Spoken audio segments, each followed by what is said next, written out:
आदरणीय प्रधानाचार्य जी, सभी अध्यापकगण और मेरे गांव से आए हुए सभी लोगों को और मेरे प्यारे भाई बहनों, आप सभी को सबसे पहले 76वें स्वतंत्रता दिवस की हार्दिक शुभकामनाएं।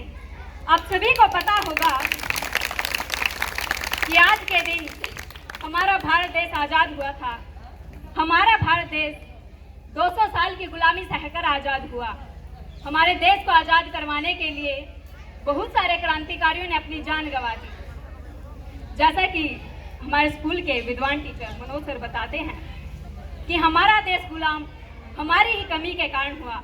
जो हमारे देश में गद्दार थे उनके कारण ही हमारा देश गुलाम हुआ।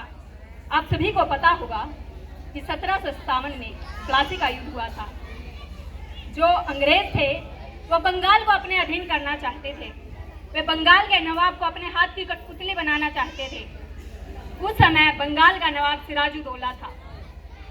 जब अंग्रेजों और सिराजुद्दौला के बीच युद्ध हुआ तो सिराजुद्दौला की हार हुई और उसका जो मेन कारण था वो था सिराजुद्दौला का सेनापति मीर जाफिर।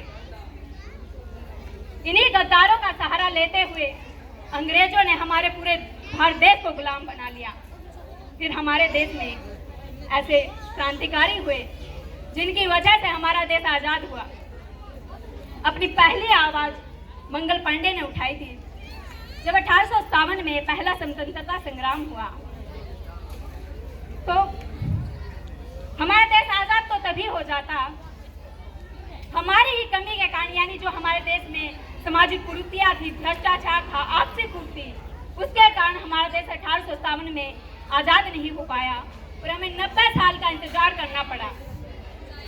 हमारे देश को आज़ाद करवाने के लिए बहुत सारे क्रांतिकारियों ने अपनी जान गंवा दी, चाहे उसमें भगत सिंह हो, राजगुरु हो, सुखदेव हो, बाल गंगाधर तिलक हो, लाला लाजपत राय हो। ऐसे बहुत से क्रांतिकारी थे जिन्होंने अपना परिवार, अपनी माँ बहन सबको त्याग दिया। मैं एक बात कहना चाहूँगी कि इतनी सी बात हवाओं को बताए रखना, रोशनी होगी चिरागों को जलाए रखना, लहू देकर हिफाजत की जिस तिरंगे ने, उस तिरंगे को हमेशा दिल में बसाए रखना। अब बात करते हैं आज़ादी के बाद की। आज़ादी के इतने सालों के बाद भी हमारे देश का विकास क्यों नहीं हो पा रहा है? और अगर शिक्षा की बात करें तो शिक्षा का निजीकरण हो गया है। गरीब व किसानों के बच्चे अच्छी शिक्षा नहीं ले पा रहे हैं और पूंजीपतियों के बच्चे अच्छे अच्छे स्कूलों में जा रहे हैं। आज भी हमारे देश में जाति व्यवस्था है। क्या हमारे देश के क्रांतिकारियों ने यही सपना देखा था कि अंग्रेज तो शोषण करते ही करते थे, जो भारत में कुछ वर्ग कहा जाता है वो भी शोषण करे? हमारे देश में आज भी भ्रष्टाचार है, आज भी जाति व्यवस्था है, आज भी जाति के नाम पर, लिंग के नाम पर, सांप्रदायिकता के आधार पर आज भी भेदभाव किया जाता है।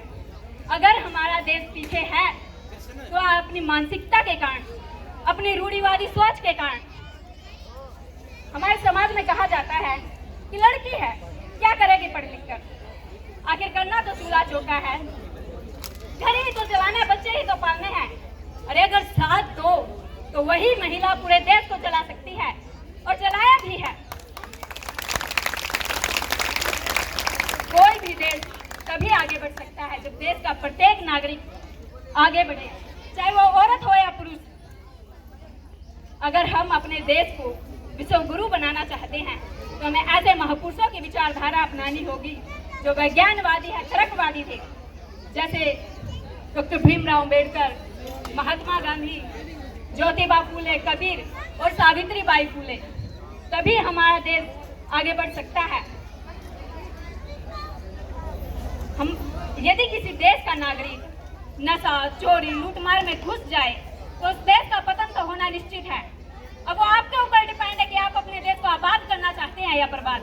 अगर बर्बाद ही करना चाहते हैं तो रहो अशिक्षित बनकर, रहो आडंबरों में उलझे, रहो बेरोजगार, क्योंकि आप ही देश का भावी भविष्य है। आपको ही देश को आगे ले जाना है। मैं यही कहना चाहूंगी कि अपने देश को आगे बढ़ाओ। प्रत्येक व्यक्ति शिक्षित हो। कहने को तो बहुत सी बातें हैं, लेकिन समय को देखते हुए मैं अंत में बस यही कहना चाहूंगी कि अपने आंसुओं को भी हथियार बनाने वाले ऊर्जा बेकार समझते हैं हमें सियासतदान के लोग, लेकिन हम हैं इस मुल्क की सरकार बनाने वाले। जय भीम।